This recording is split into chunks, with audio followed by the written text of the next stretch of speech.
మోకాళ్ల నొప్పులు, gas, gut health వంటి సర్వ రోగాలకు నివారణి అరుణ యోగా ఆముదం.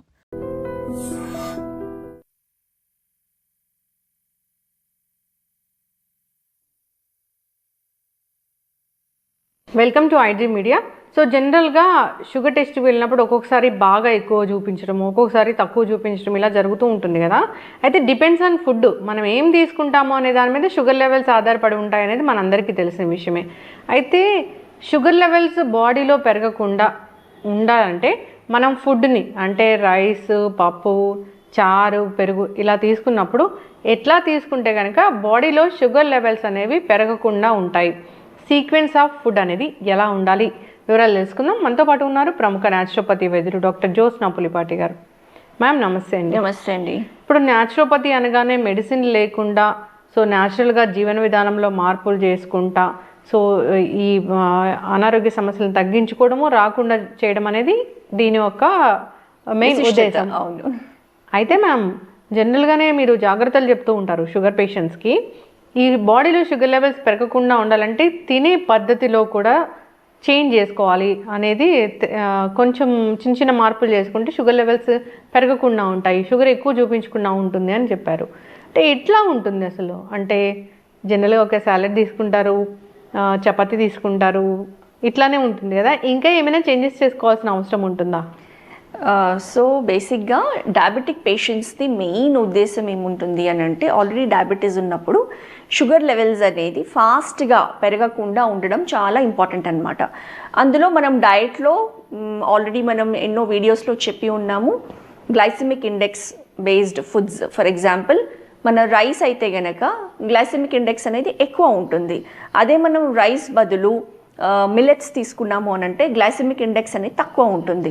దాని అర్థం ఏంటి అని అంటే, ఆ ఫుడ్ తీసుకున్నప్పుడు ఎంత ఫాస్ట్గా బ్లడ్లోకి షుగర్ లెవెల్స్ అనేది అబ్జార్బ్ అయ్యి దాని లెవెల్స్ అనేది పెంచుతాయి అన్నది. ఎప్పుడైతే ఎక్కువ లెవెల్స్ పెంచుతుందో, లైక్ ఫుడ్ వెళ్ళిన తర్వాత మన బ్లడ్ గ్లూకోజ్ లెవెల్స్ ఎంత ఫాస్ట్గా పెరుగుతుందో అంతే మనకి బాడీకి హామ్ అనేది జరుగుతుంది. కాబట్టి అండ్ టైం తీసుకుంటుంది అది మళ్ళీ డిక్రీజ్ అవ్వడం కోసం. అండ్ ఎందుకనంటే ఇన్సులిన్ రెసిస్టెన్స్ అనేది ఆటోమేటిక్గా డయాబెటిక్స్లో ఉంటుంది. కాబట్టి ఈ ప్రాసెస్ అనేది ఎవ్రీ మీల్తో కూడుకొని ఉంటుంది. కాబట్టి వీలైనంత వరకు ఫుడ్స్ ఏవైతే ఎక్కువ స్పైక్ ఆఫ్ బ్లడ్ షుగర్స్ కాకుండా చూసుకోవడం అనేది ముఖ్య ఉద్దేశం అన్నమాట. సో అలాంటి దాంట్లో మనం సేమ్ ఫుడ్ మన ప్లేట్లో పెట్టుకున్న సేమ్ ఫుడ్ని ఒక సీక్వెన్స్ మారిస్తేనే మనకి బ్లడ్ షుగర్ స్పైక్ అవ్వకుండా హెల్ప్ చేసే సీక్వెన్స్ అనేది చాలా ఇంపార్టెంట్.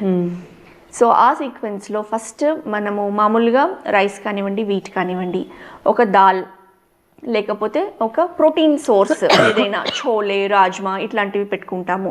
అండ్ మనము ఒక కర్రీ, వెజిటబుల్ కర్రీ అనేది పెట్టుకుంటాం ఖచ్చితంగా. అండ్ ఆరోగ్యానికి చాలా మంచిది, ఫైబర్ ఉండడం కాబట్టి సలాడ్స్ అనేది ఇంక్లూడ్ చేసుకుంటాం. కీరానో, క్యారెటో, బీట్రూటో, టొమాటోస్ ఇట్లాంటివి అనమాట. So sequence of food intake అనేది మనం జస్ట్ అదే ఫుడ్ని ప్రాపర్ సీక్వెన్స్లో తీసుకుంటే కనుక బ్లడ్ షుగర్ లెవెల్స్ అనేది ఫాస్ట్గా పెరగకుండా ఉంటాయి. సో ఏంటి ఆ సీక్వెన్స్ అని అంటే, ఫస్ట్ ఆల్వేస్ సాలడ్ అనేది తీసుకోవాలి. సో సాలడ్ తీసుకున్నప్పుడు మనకి ఫైబర్ ఇంటేక్ వెళ్ళిన తర్వాత ఆటోమేటిక్గా దాని తర్వాత తీసుకున్న ఏ ఫుడ్ అయినా కానివ్వండి very slowly it will get absorbed and స్లోగా దాని ఎనర్జీ కన్వర్షన్ అనేది ఉంటుంది. అండ్ స్లోగా బ్లడ్ షుగర్ లెవెల్స్ అనేది ఫాస్ట్గా లేకుండా స్లోగానే అబ్జార్బ్ అవుతుంది అనమాట. సో ఫస్ట్ ఆల్వేస్ సాలడ్ తీసుకొని దాని తర్వాత ప్రోటీన్. సో ప్రోటీన్ ఉన్న ఫుడ్లో ఎప్పుడైనా కానివ్వండి పప్పు లేకపోతే ఇంకా ఏదైనా ప్రోటీన్ సోర్స్ ఏదైతే ఉందో దాన్ని ఫస్ట్ తీసుకోవాలి. సో ఆల్వేస్ రా ఫుడ్, ప్రోటీన్, తర్వాతనే ఇంకా మిగతా కార్బోహైడ్రేట్స్ ఏదైతే ఉంటుందో అది ఎండ్కి తీసుకోవాలన్నమాట. సో చపాతీ తింటున్నాము లేదా రైస్ తింటున్నాము, సో మనం కలుపుకోవచ్చు పప్పు, అన్నము, బట్ అది నెక్స్ట్ తీసుకోవాలి. ఫస్ట్ ఆల్వేస్ డయాబెటిక్స్ అనేది ఒక ప్లేట్లో కనీసము ఒక గుడ్ క్వాంటిటీ ఆఫ్ సాలడ్స్ కానివ్వండి, స్ప్రౌట్స్ కానివ్వండి తీసుకుంటే కనుక దాని తర్వాత ఈవెన్ మన స్టార్చీ రైస్ తీసుకున్నా కానివ్వండి మన షుగర్ లెవెల్స్ అనేది ఫాస్ట్గా పెరగకుండా ఉంటుందన్నమాట. ఓకే, అది చాలా ఇంపార్టెంట్.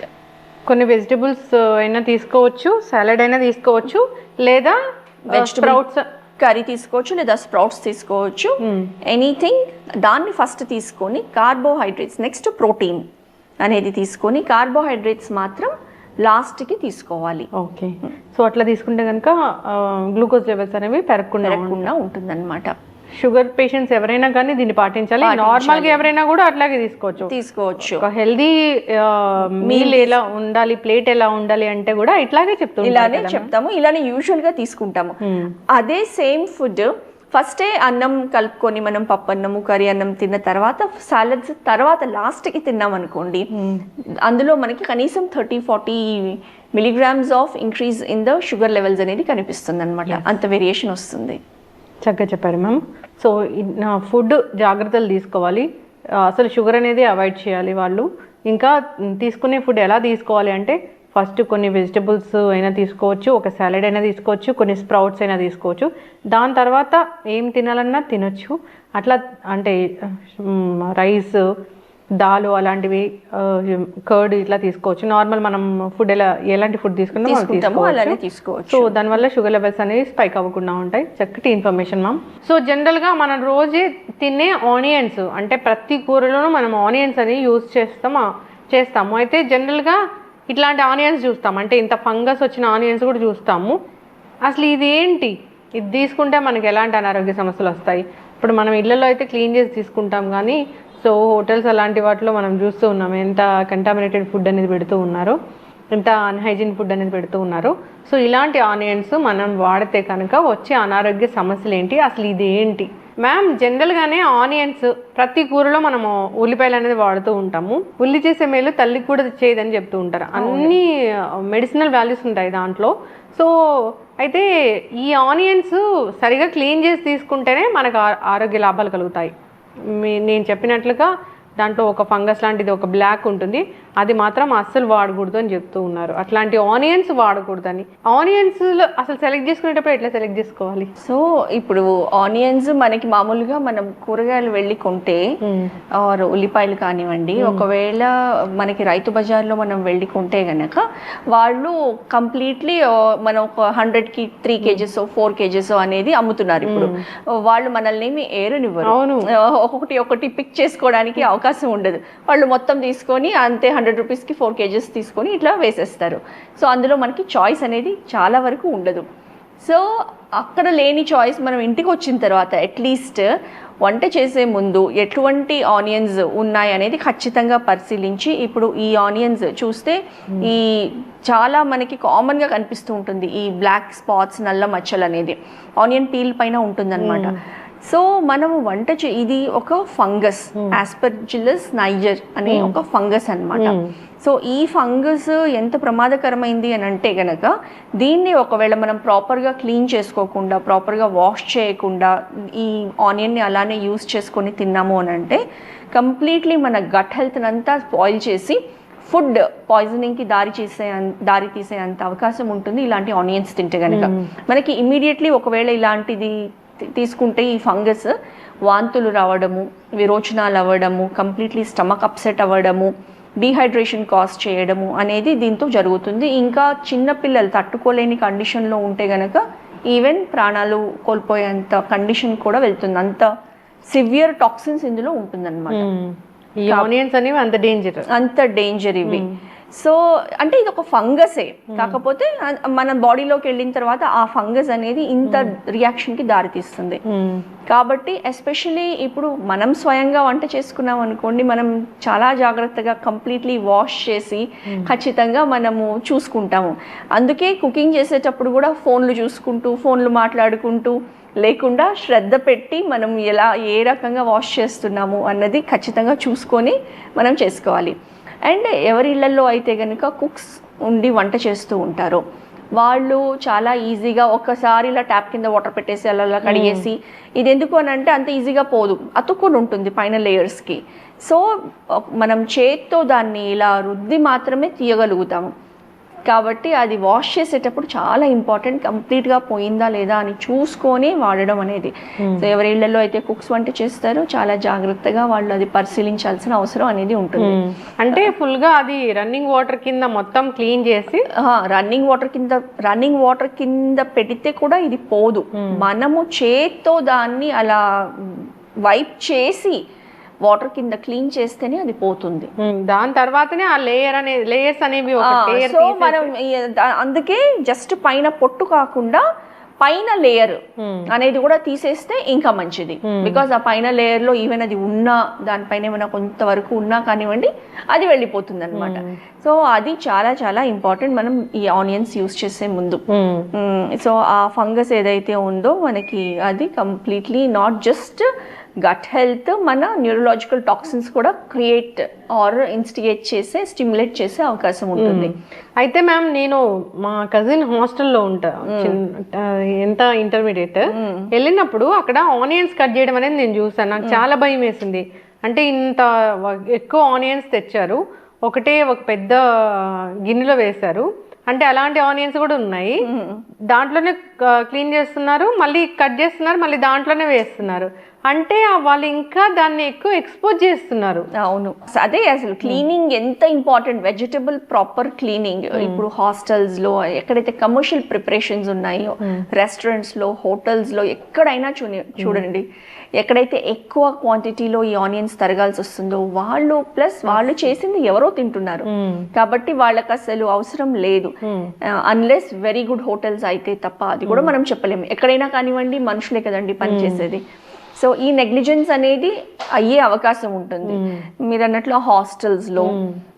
సో ఇట్లాంటి మనము చూసామనంటే అసలు తిండి కూడా తినబుద్ధి కాదు. అవును, కాకపోతే తినబుద్ధి కాదు. తిన్న తర్వాత మనం ఆ మధ్యకాలంలో మటన్ ఫ్రిడ్జ్ లో పెట్టి తిన్నారు, చనిపోయారని విన్నాము. తర్వాత గోర్చికుడుగాయ కర్రీ తినడం వల్ల కర్ణాటకలో ఒకళ్ళు చనిపోయారంట. అంటే దానికి పురుగు మందులు కొట్టే మందు పక్కన అది పెస్టిసైడ్స్ అన్ని పెట్టి, పెస్టిసైడ్స్ కి అది చాలా ఎక్కువ ఎక్స్పోజ్ అయ్యి, అంటే దాన్ని ఎంత క్లీన్ చేసినా గానీ పోలేని పరిస్థితి అది. అంతే, పెస్టిసైడ్స్ అట్లాంటివి అయితే కనుక మనం ఈ పైన ఎన్ని లేయర్స్ ఆఫ్ ఆనియన్ తీసినా కానివ్వండి పోదు, అది లోపలే ఉండిపోతుంది. కాబట్టి మనము ఆనియన్ యూస్ చేసేటప్పుడు ఇది చాలా జాగ్రత్త వహించి దీన్ని నెగ్లెక్ట్ చేయకుండా ప్రత్యేకంగా చూసుకొని ప్రాపర్గా వాష్ చేసుకొని, చాలా మంది ఏం చేస్తారంటే ఇమ్మీడియట్గా ఇప్పుడు వండాలి అని అంటే ఇప్పుడు వాష్ చేస్తారు. అలా కాకుండా ఎస్పెషల్లీ ఆనియన్స్ని అయితే కనుక ముందే మనము వేరే కూరగాయలు కట్ చేసుకోవాలి. సో ఆనియన్స్ని మనం ముందే వాటర్లో వేసి పెట్టేసుకుంటే కూరగాయలు కట్ చేసేంతలోపు కొంచెం నానిన తర్వాత దాన్ని ఈజీగా ఇది పోతుంది కూడా. ఇంకొకటి కూడా ఆనియన్స్ని కట్ చేసిన ఆనియన్స్ని చాలామంది ఇవాళ కట్ చేసాము సాయంత్రం వరకు పెట్టుకోవడం, లేకపోతే ఫ్రిడ్జ్లో పెట్టుకోవడం లాంటివి కూడా ప్రాక్టీసెస్ చేస్తారు. సో ఎప్పుడైనా కానివ్వండి ఆనియన్స్ కట్ చేసింది వితిన్ 1 hour మనం యూస్ చేయాలి. బికాజ్ అందులో ఉండే కాంపౌండ్ సల్ఫర్ అనేది అందులో నుంచి ఇవాపరేట్ అయ్యి దాన్ని టాక్సిన్స్గా కన్వర్ట్ చేస్తుంది. కాబట్టి స్టోర్డ్ ఆనియన్స్ అనేది ఖచ్చితంగా మనం యూస్ చేయకూడదు. అందుకే చాలా రెస్టారెంట్స్లో వెళ్ళినప్పుడు వాళ్ళు సాలడ్స్ ఎప్పుడైతే పెడతారో మనకు తెలియదు వాళ్ళు ఎప్పుడు కట్ చేసి పెట్టారో. ప్రిఫరబుల్లీ మనం అది యూస్ చేయకుండా ఉండడమే బెటర్. చక్కగా చెప్పారు మ్యామ్. ఆనియన్స్ దాంట్లో చాలా రకాల మెడిసినల్ ప్రాపర్టీసే ఉంటాయి. సో అది హెల్త్ బెనిఫిట్స్ అనేవి అది ఇచ్చేంత ఇంకా ఏది ఇవ్వదని చెప్తూ ఉంటారు. సో సరిగా దాన్ని మనం అబ్జార్బ్ చేసుకోవాలి, సరిగా దాన్ని మనం యూజ్ చేసుకోవాలి అన్నప్పుడు క్లీనింగ్ అనేది చాలా చాలా ఇంపార్టెంటే. సో ఇలాంటి ఫంగస్ ఎంత డేంజరో అమ్మో చూస్తేనే భయం వేస్తుంది. తెచ్చుకునేటప్పుడే ది బెస్ట్ క్వాలిటీ ఆనియన్స్ తెచ్చుకోవడం అనేది మంచిది. డ్రై ఆనియన్స్ చాలా దొరుకుతాయి కదా. అవును, సో పర్ప్లిష్ ఆనియన్స్ ఏవైతే ఉంటాయో వాటిలో ఎక్కువ అంత ఫంగస్ ఉండదు. దాంట్లో అవి కూడా ఎక్కువ ఉంటాయి, ప్రాపర్టీస్ కూడా ఎక్కువ ఉంటాయి, న్యూట్రిషనల్ ప్రాపర్టీస్ కూడా అందులో ఎక్కువ ఉంటాయి. సో అలాంటి ఆనియన్స్ వాడుకోవాలని కోరుకుందాం. చిన్న పిల్లలు ఉన్న ఇళ్లలో కూడా వాడుతూ ఉంటారు కాబట్టి సరైన కేర్ అనేది అవసరం. ఇంకా చాలా చాలా అవగాహన లేదు దీని గురించి, దీన్ని ఎట్లా క్లీన్ చేయాలి ఏంటి అనేది. సో మీరు చెప్పిన విధంగా దాన్ని క్లీన్ చేసి ఒక లేయర్ పైన లేయర్ అంతా తీసేసి దాన్ని వాడుకోవాలని, మళ్ళీ తీసేసేటప్పుడు కూడా కొంచెం ఆ ఫంగస్ అంతా లోపలికి పోయేలాగా కాకుండా నీట్గా ప్రాపర్గా క్లీన్ చేయాలని కోరుకుందాం. ఇది చిన్న విషయమే కానీ పెద్ద డ్యామేజ్ చేస్తుంది, జాగ్రత్త వహించాలని కోరుకుందాం. చక్కటి ఇన్ఫర్మేషన్ మ్యామ్, ధన్యవాదాలు. నమస్తే అండి.